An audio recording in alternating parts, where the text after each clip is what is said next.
All right, guys, I am here with the fabulous Lisa Kane. I'm so excited to get to spend the next 20 minutes with you. Absolutely. So excited. We are here in Miami together, and Lisa is just such a special light, such a brilliant lady, but with a great big heart. And I'm very fond of hustle and heart. Yes. So Yes. you exude and embody everything hustle and everything heart. I was just talking with Josie, and I was like, and what I love is like your heart leads way before the hustle, and you guys have such strong ass hustle. So what I want to sit here and talk with you about today is more than what you've done, what you've accomplished, but what makes you you. Yeah. It's very special. So first of all, tell everyone who you are. I did tell Miss Lisa Kane, but who are you as far as eXpcon goes, and then who are you at home? Yeah, absolutely. So, hey everyone, I am Lisa Kane. I currently live in North Carolina in Raleigh. I'm originally from Newport Beach, California. I've been in the real estate space for 28 years now. Don't do the math. I'm not what I am. But in majority of that time, I've spent in the land and development area. I work especially with small towns. I take small towns that maybe have kind of been built around, or maybe they're on a growth trajectory, but the infrastructure hasn't gotten there yet. And I find out what they need to get from where they are today to where their vision is, where they want to be in the future. And I bring together all the pieces that help them make that happen. And I bring that up or say that because I just really have a passion for growth and for helping others succeed. And so I think that what I've done in the real estate space just really parlays so nicely into what I do every day in the growth role, because I get to work with agents and I get to learn about them and where they are today and where they hope to be in the future, and then find what are those pieces that are going to get them there, and then making sure, if they make the decision to join us at eXp or they're at eXp, that then they know what are the tools and resources and that they need to, actually execute. That's amazing. I didn't know there was any towns left that need that. So there's still little towns out there that lots. Yes, so many. Especially in, I think, post-COVID and people working from home. The small towns aren't maybe so small or off the grid anymore. But what's happened is those small towns they're growing at such a fast pace as far as residences and wants to move there, but they need more life breathed back into what was their town center or whatever. It's not going to be able to keep up with the people now. So cool. I'd love to learn more about that from you. Yes, absolutely. So personally, you're a wife, you're a mom. I am. Tell me about that. Yeah, so I am a wife. I'm a mom to 4 children, 3 beautiful ones that I get to live every day with, and one who passed away at birth. And I know we have lots of things in common on that, and just our baby that is with us every day. Maybe not physically, but it's definitely with us every day. My other children, I have 1 daughter, 3 sons total.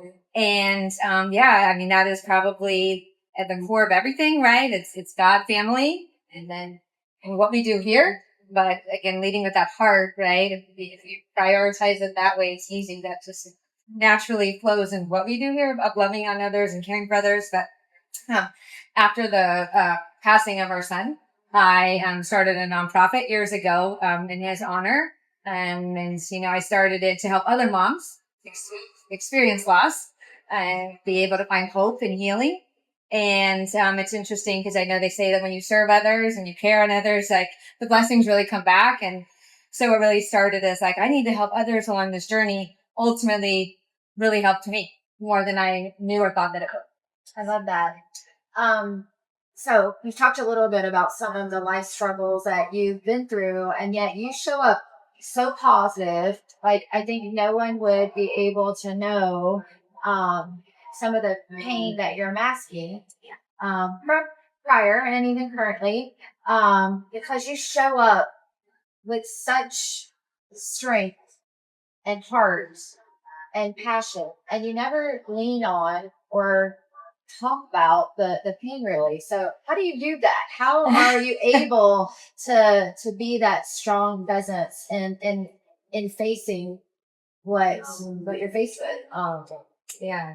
So for me, it's really my faith, right? And sometimes our faith gets rocked to the core, and we we just have to trust in something unknown sometimes, but it really is heavily relying on that at the foundation, right? That this life is bigger than us and it's about more than us. And so really just, leaning on that and finding comfort in that. And then the other side of it, I think is just, prayer and leaning into that, but then also having the right people in your corner. My husband's a wonderful partner in that, and just being able to know the people you can be vulnerable around, right? Because we're human and we can't always keep it together as much as maybe we, Of course.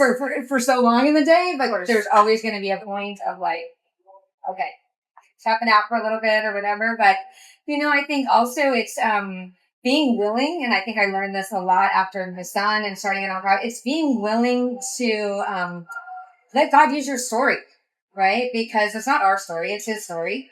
And just be willing to be open about that, because we don't know, as I'm kind of looking out this, we don't know what everyone's struggles are. And a lot of people are showing up with a facade of great, I got this together. And I think the more that we're willing and to be vulnerable and share people like the argument or, hey, this is what's going on, the more others open up and they kind of feel that it's okay and it's safe to open up too. And so we don't even know how many lives we can be impacting by, the stuff that we're going through. And so just, I say, let go, let God, and just really lean in that. And this is his story, and let him, use me as much sometimes as I'm like, okay, enough. Or like you mentioned in our current situation and everything we're going through with our family and health, it's just being willing to be like, okay, this isn't about me. I so understand what you're saying, because I've had some trials and tribulations that I faced, in my 51 years. And when you do put yourself out there and you share and you, open just a little bit, I'm always surprised at how many people are like, oh my gosh, I'm so glad you shared that, because, or you'll see them like crying, and I'm like, wow, I'm so grateful that, my story can help them to find hope. That there's hope, because there's a beyond that. And sometimes it's so hard to see it in the moment. So It's true. yeah, thank you for sharing. And Yeah. because I think that, showing them the strength is so amazing. And then also being vulnerable is also amazing. So Yes. Right? Yeah. Right? Yeah. Where we need to, we could be strong, and where it's okay. And in those spaces, it's actually, it's great. And it's very cathartic for ourselves as well. Like, we find healing even in it, each time that happens. And that is true. The amount of stories you hear that you would have never known that about them, right? And so you start being real, they're like, oh, wow, this is a safe space? Well, here's what I'm going through. Like, Oh, yeah. And sometimes when you see someone that is like such a big personality and so strong, and maybe they're you see them as like a role model for, when you hear that all that they've been through, you're like, oh wow, there's a lot underneath there that I didn't know about. yeah. So anyway, I think that I love hearing those kinds of stories, just because it just brings it back to real life. And just tell me that nothing's easy on this earth, right? If it was easy, then I think that everything that we're going through builds character, and I'm sometimes very grateful for some of the things that I've been through that have helped me build a character and helped me show up the way I am today. Okay. So I was talking to other leaders. Most of them have some kind of morning routine or something that they do to get themselves up and going. Do you have that? Yeah, and it's interesting, that evolves in time too. But yeah, so in my morning routine, I need time to sort of, if I wake up late or something happens, my whole day's thrown off. Like, I didn't get to have that moment I need. And then I find I'm catching up all day instead of me taking charge of it. So I really love to control the day, take command of the day. I like to be up before others are up. I like to be able to have a cup of coffee and just sit in silence. I like to be able to read my Bible, my prayer journal, right? A lot of just setting the tone for the day. That's really important to me. I spend some time in just moments of gratitude, right? And what am I thankful for today? What, because so many times, and especially you're like, I got this going on, and then you're like, gosh, I'm just thankful I'm here. First of all, I woke up today. Yeah, there's a lot of people that can't say that, right? So being able to spend time in gratitude, and I say when you start the day with that attitude of gratitude, it's going to set the tone for the whole rest of the day. Now I got to add in a few little health things, right? Because of what's going on with my health, but it's not bad. It's just a little more time of like, hey, before you start sprinting, let's take a few steps, right? And let's just ease into it. So. I love that. So, I've argued with some guys on social media because they believe it's just coffee and go, and I wonder, do you think it's a difference between men and women, or do you know other men? I could be. I'm just curious about yeah, my that. husband. It's just coffee he's and go. Just up and yep, I'm gonna get my cup of coffee, and while I'm doing it, I'm doing all the things I need to do, and then I'm at my desk. And he doesn't seem to be, it seems to work for him, right? Yeah. Where for me, I would just feel so, like, again, like I'm playing catch up all day, right? Because, like, it's kind of, and the days, it's just an analogy, like an alarm goes off late and you didn't get the shower, you didn't get, that stuff. Now you're like half dressed, half whatever, and trying to always make up for that time. That's how it feels to me if I don't have that me time first. Yes. So, I think work for me. So Leo has said like coffee and go. Tony has like no morning routines, right? Tony is one of our VPs. and I'm like, is this guys? Because and I don't know if we have kids, and but my mom used to tell me that she did not like how she left us every day at school. She's like, it was frantic. I woke up late, like nothing was going right, and so it's like arguing in the house, and everyone was like, go. And I always, like, after I dropped you guys off, I felt like terrible all day because I left you in such a state. And she's like, I felt so like disoriented and so in such chaos.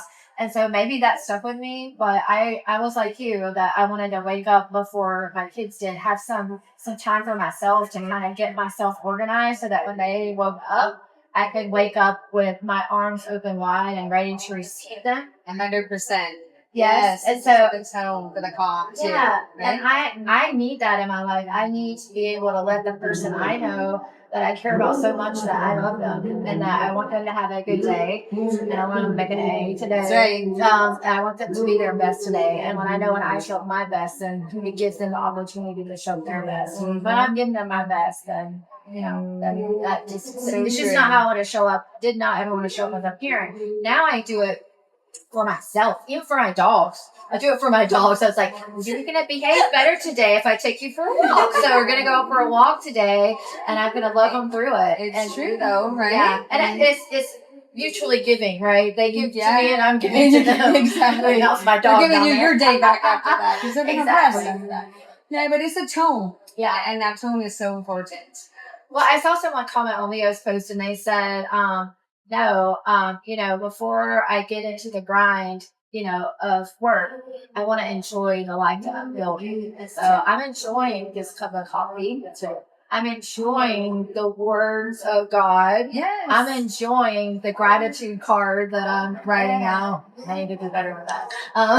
I'm enjoying telling someone how much I appreciate them. And then setting the tone. Exercising. I'm enjoying nature. Mm-hmm. I'm enjoying being able to move my body while I can. Exactly. So I think that we're aligned on that, and it seems like it does really feel like the difference between men and women. So I want to stick on that just a second, because we have women leaders and we have men leaders in our company and everywhere. How do you think that women show up differently, not just in the mornings, but just in general in leadership? Nothing against men or whatever. Just curious, like how does it look different with our hustle and heart versus their hustle? I think even this when we're talking about being willing to be vulnerable, and that society over time has really allowed women to be more vulnerable than men, right? And so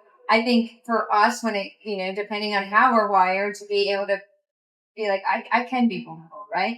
And almost society said, as a woman, you're going to have some emotions, or you're going to have that, right? Where men, it's like, no, you need to be strong, or you need to have this together, or whatever. Don't show those emotions, right? Emotions could signal weakness, right? And so I think that we are kind of intrinsically giving a little more permission, whether it's valid or not, to be more real and to be who we are and show up with that authentic self. Where I think for them, it is a little bit more programming, especially ones in our generation, right? More so, I can speak to, because there was definitely a programming going on when we grew up, right? Of that. Yes. I think, thankfully, a lot more awareness on mental health and what does that look like has, I think, made a little shift in that, which has been a really positive shift where there's definitely messaging that it's okay to not be okay. And that can mean men or women. Yes. And so I think we're seeing a shift even in sometimes how men do lead and are willing to express more what is in their hearts. And so we were very blessed.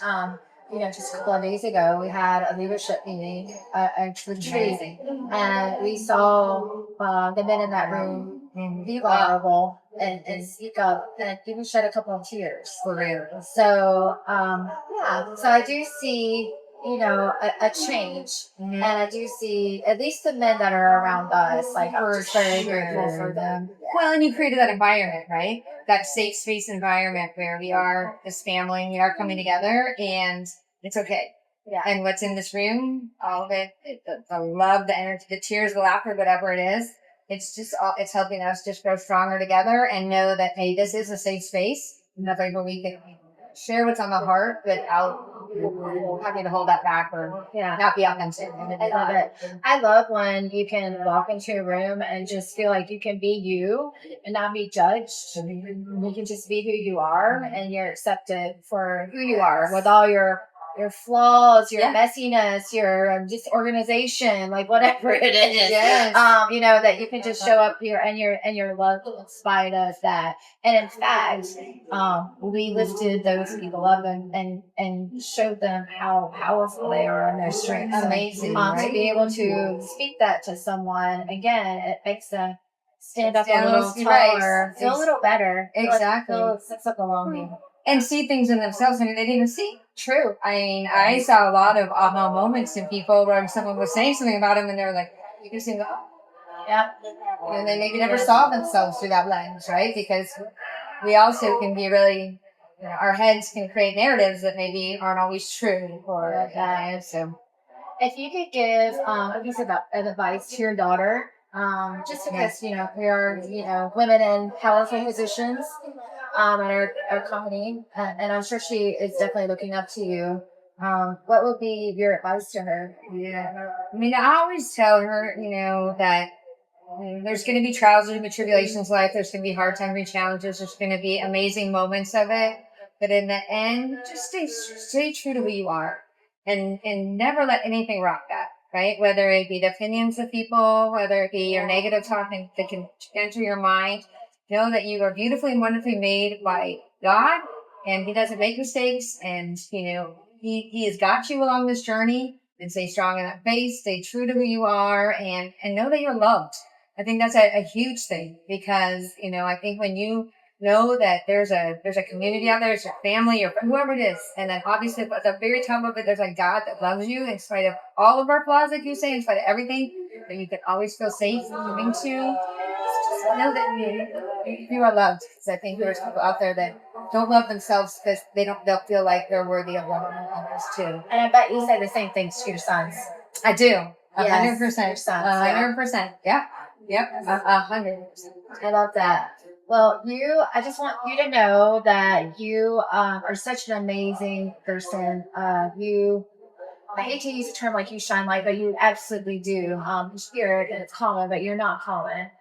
You are very just such a strong leader, a strength that is indescribable, honestly. And I just am so thankful that you're in my life and that our agents get to have you in their lives. I said this the other day, but they absolutely adore you. And that speaks volumes. I love that you're in the Carolinas with me too. Like even though it's a 3-hour drive, we should get together. I know more. Yeah, we should. Right? Like when we have play in Greensboro. That sounds perfect. A lot of growth happening there. Yeah, for sure. Yeah, but I just appreciate who you are. Thank you for being with me today and sharing who you are. I love you, Lisa. I love you, and thank you for your leadership. I think people should know that the strength is going to come from the top, right? Like, and the environment that you create. And I do love you, and I thank you, and I thank you for all the opportunities, for the friendship. And I'm like, my goodness, we couldn't have more in common sometimes, right? Yes. But we also complement each other in other areas, and I'm very, very thankful. Thank you. Lisa Kane, everybody. She's amazing. Thank you for spending time with me. Thank you.